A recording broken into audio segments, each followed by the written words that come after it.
The reason why so many near-death experience survivors write books is not because they want to scam you, okay? That is a projection from people who are scammers. The reason why they tell people their stories through books and through writing is because when you have a near-death experience, oftentimes it relates to some sort of trauma that you experienced around the time of your death. And in order to process that trauma effectively, many people like yours truly write. And I even wrote my own book about my heavenly near-death experience. And I did this to process a lot of the difficult emotions I had as a result of having a life review during my NDE.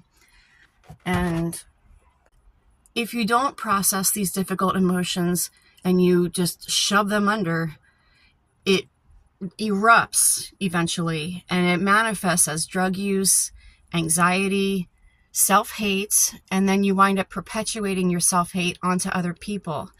And that's not how I want to live, and that's just not my style. Not only that, but God was the one who told me that I am to take the story of my life and share it with people. So I wrote this book as a way of processing my emotions for the betterment of society.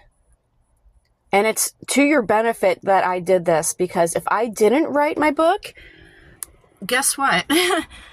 If I denied my emotions and just shoved my emotions away, I could never heal. That's why I wrote this, because I had to face some difficult things, and that took a lot of courage.